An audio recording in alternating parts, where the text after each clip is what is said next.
அண்ணே வணக்கம்ண்ணே. வணக்கம். அண்ணே ஆதன் மீடியால இருந்து பேசுறேண்ணே. உங்களுக்கு எப்பண்ணே கடைசியா செய்தி வந்தது? எனக்கு இப்பதான் ஒரு 1 hour முன்னாடியே தெரியும். நேத்து நைட்டு கொஞ்சம் கிரிட்டிக்கலா இருந்தாரு. அப்புறம் நல்லா இருக்காரு. நேத்து நைட்டு நல்லா ஆயிட்டாரு. இப்போ கொஞ்சம் பிரீத் இருக்கு, பரவாயில்ல, பல்ஸ் நல்லா இருக்கு அப்படின்னாங்க. எங்க குலசாமியை கும்பிட்டு அவர் சொன்ன பரவாயில்ல வினோத், சந்தோஷமா இருக்கு நீ சொன்னது கேட்கும்போது அப்படின்ட்டு சொல்லிட்டு கடைசியா படுத்தேன். ஒரு 9:30 மணி 10 மணி இருக்கும். இன்னும் பிரச்சனை இல்லைண்ணே, பிரீத் இருக்குன்னு அப்படி பாட நல்லா. நம்மளுக்கு அவரு நடமாடுற மாதிரி இல்லாட்டி கூட உட்கார்ந்து பார்வைக்கு இருந்தா போதும்ன்ற மாதிரி நேத்து நாங்க நினைச்சிட்டு படுத்தேன். அது இன்னைக்கு ஒரே நாள்ல மாறிடுச்சு.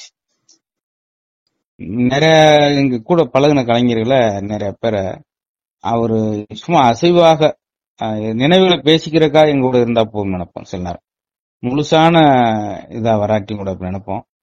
அது நேத்து இன்னைக்கு ஒரு நாள்ல நடந்த சம்பவம் ஆச்சரியமா இருக்கு. ஏன்னா மித்தவங்களுக்கு எப்படின்னு தெரியாது. நான் அவருக்கு 22 வருஷம் நட்பு. நாங்க 2 பேரும் தான் கலக்கு போயார் சீசன் 1ல டைட்டில்ல வந்தவங்க. நானு கோவை குணா ரோபசங்கர். அதனால எங்களுக்கு நினைவுகளும் பயணங்களும் அதிகம். வெறும் 500 ரூபாய் 700 ரூபாய்க்குலாம் நாங்க பஸ்ல பயணம் செஞ்சு பெர்ஃபார்ம் பண்ணி மேடையில உட்கார்ந்து வந்ததெல்லாம் பார்த்து அவ்வளவு கதைகள். அதெல்லாம் எல்லாருக்கும் அந்த அனுபவம் கிடைக்காது, எல்லாருக்கும் அந்த இது கிடைக்காது. எங்களுக்கு கிடைச்சிருச்சு. வயசும் சின்ன வயசு. அதுதான் இப்ப ஏற்றுக்கொள்ள முடியாத விஷயம். என்னன்னா 46 47 வயசு கரெக்டா. ஆமாண்ணே. அது எனக்கு என்னை விட ஒரு 1.5 வயசு மூத்தவர். அது தாங்க முடியாம இருக்கு. அவ்வளவுதான். கடைசியா முத நாள் அவர் இதாக இருக்கு, முத நாள் வரைக்கும் என்கிட்ட பேசுவார். எப்பயும் அடிக்கடி எனக்கு கால் வரும். சில நேரங்கள்ல என்னென்ன இப்படி இருக்கீங்கன்னு என்னென்ன அதெல்லாம் எதுக்குன்னு அந்த வேஸ்ட் இது பண்ணி சில நேரம் கோவப்படுவேன்.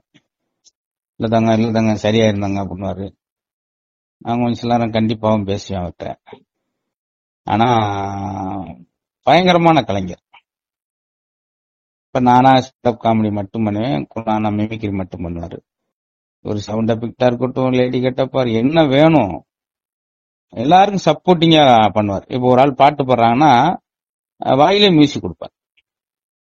அந்த அளவுக்கு இந்த டவுன் டு எர்த்னு சொல்லக்கூடிய அளவுக்கு இறங்கி போய், அது கிராமமா இருக்கட்டும், வாய்ஸ் எத்தனை வாய்ஸ் பேசுவோம், சலிக்காம பண்ணுவார். அப்படியாப்பட்ட கலைஞர். ரொம்ப மக்களை நேரடியா போய் ரசிக்க வச்ச கலைஞர்களை எனக்கு தெரிஞ்சு இவர் அதிகபட்சமா செஞ்சிருப்பார். கண்டிப்பாண்ணே. நிறைய மேடைகள் ஏறி இருக்காங்கண்ணே. அது பார்க்கும் பொழுது இன்ன வரைக்கும் மக்கள் எல்லாருமே ரோபோ சங்கர் அப்படின்னா மறக்க முடியாத விஷயம் தான். அதுக்கு பின்னாடி அந்த சிரிப்புக்கு பின்னாடி இருக்கக்கூடிய வழிகள் உங்ககிட்ட ஏதாவது அந்த மாதிரியான விஷயங்கள் ஷேர் பண்ணிருக்காருங்களா? இன்னும் இது பண்ண முடியல முத்து, நம்மளுக்கு இது உறுத்திக்கிட்டே இருக்கு, அந்த மாதிரி ஏதாவது விஷயங்கள் அவரோட ஆசைகள்னு ஏதாவது உங்ககிட்ட ஷேர் பண்ணிருக்காரு? அதான் அடிக்கடி அவர் ரொம்ப ஆசைப்படுற நடிகர் கமல்ஹாசனை ரொம்ப பிடிக்கும். உலகநாயன் சொல்லி ரொம்ப அவருக்கு எனக்கு தெரிஞ்சு கொள்கை விரைப்பு செல்லர் மாதிரியே இருப்பார் மேடையில. அந்த அளவுக்கு கமல் சாரை மேடையில டிட்டோவா பேசுறது. அவர் கூட ஒரு படம் நடிக்கணும்னு ரொம்ப ஆசைப்பட்டேன். அணுவா ஒரு சீனை சொல்றது, அவர் இந்த படத்துல இந்த காட்சி சிறிது கூட பேசும்போது அந்த நேரம் அவர் பெண் பண்ணுவார். இந்த ஸ்டெப்ல அப்படி ஒண்ணு பண்ணுவார் அப்படின்னு ரூம்ல அப்படி அந்த சின்ன சின்ன செஞ்சு காப்பார். அப்ப அவரை ரொம்ப காதலிச்சிருப்பார். அவரோட நடிக்கணும் ஒரு ஆசைப்பட்டிருந்தார். அது கடைசி வரைக்கும் அது மட்டும் கிடைக்காம போயிடுச்சு. அவர் தியேட்டர்ல போய் கொண்டாடுவார். முதல் ஷோ போய் கையில சூடம் வைக்கலாம் விஸ்வரூபம் ஏதோ ஒரு படத்துக்கு இப்ப போய் பண்ணாரு. நல்ல தீவிரமான கமல் ரசிகர். அவரோட நடிக்கணும் ஆசைப்பட்டது அவருக்கு நிறைவேறாம போனது. இன்னும் ஒரு 35 வருஷங்கள் இந்த தமிழ் சினிமா மேடைகள்ல ஒரு ஆளுமை இருக்க வேண்டிய ஒரு ஆளுமையான ஆளு அவர் இல்லைன்றது பெரிய. கண்டிப்பாண்ணே. அவரையும் தாண்டி அவங்க ஃபேமிலி கூடயும் நீங்க பழக்கமா இருந்திருக்கீங்க. எனக்கு முந்து நாள் கரெக்டா ஒரு அட்மிட் ஆகிறதுக்கு முன்னாடி அவங்க துணைவியார் எனக்கு இன்விடேஷன் அனுப்பியிருக்காங்க. பேத்தி காது ஊத்து. அது என்னைக்கு நடக்குதுன்னா நாளை கழிச்சு நடக்குது. ஓகே. மதுரையில் நடக்குது. பத்திரிக்கை எனக்கு அனுப்பி வந்துடும் தம்பி அப்படின்னு. அதுக்கு இவரும் எனக்கு அடிச்சிருக்காரு. ம். அக்கா நான் மதுரையில வைக்கிறீங்க, மதுரை இல்லாம எங்கக்கா போறேன் அப்படின்னு போட்டிருந்தேன். இதுல என்னன்னா பாவம் அந்த பேத்தி பிறந்து அதுவா பார்க்கணும். இவர் முதல் காதுகுத்து வைக்கிறாங்க, ஒரே மகள் ஒரே பேத்தி. அந்த ஒரு சின்ன சந்தோஷம், உலகமெல்லாம் சந்தோஷப்படுத்துற கலைஞர்களுக்கு குடும்பத்தை சந்தோஷப்படுத்த முடியாம போயிடுன்றது எனக்கு ஒரு ஏக்கம். அதுதான் பெரிய கஷ்டமா இருக்கு.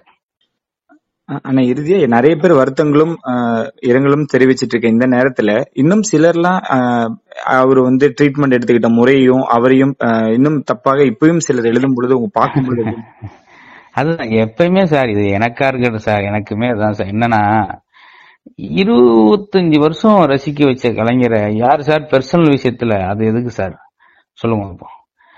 அப்படி பார்த்தா மக்கள் இப்ப மனநிலையை மாறிட்டாங்க சார். ஒரு ஆல்டர் நெகட்டிவிட்டியை மட்டுமே பார்த்து பார்த்து இந்த பாலா தம்பியை பாருங்க 3 நாளா பாடாப்படுத்துறாங்க. அது மாதிரி சார் இது தவறான மனநிலை சார். இப்ப சொல்றீங்களே அவர் ட்ரிங்க் பண்ணிட்டு இது பண்ணிட்டு, இந்த உடல்நிலை எல்லாருக்கும் வரா சார். மஞ்சள் காமலர் அவருக்கு வந்திருக்கு, அதனால பாதிச்சிருக்கு, எல்லாருக்கும் வந்துச்சு சார். அப்போ ஒரு நோய்வாய்ப்பட்டவரை போயிட்டு அது எல்லாம் வினோதமான நோய் சிலருக்கு வருதே சார். அப்ப அவங்க என்ன செஞ்சுட்டாங்கன்னு அர்த்தம், இவருக்கு அந்த எப்பயோ ஆல்கஹால் சாப்பிட்டதுக்கு மஞ்சள் காமாலையும் ஒத்து வரல.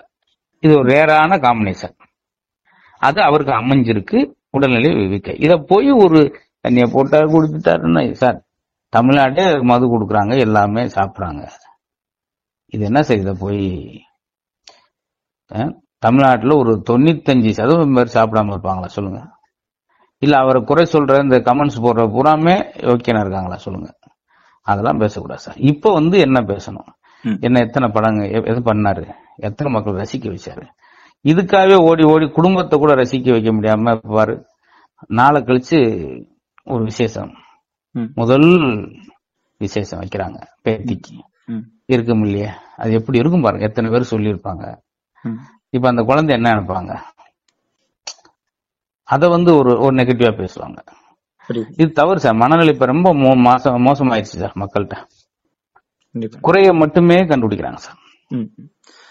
எப்பயும் என்னோட நண்பர் வடிவேல் பாலாஜின்னு சொல்லிக்கிட்டே இருப்பாரு. சோ அது நண்பரும் இப்ப 2 நண்பருமே இல்லாத வருத்தம் உங்களுக்கு எவ்வளவு தூரம் துயரத்தை? வடிவேல் பாலாஜிட்ட கூட நான் ரொம்ப க்ளோஸ் கிடையாது.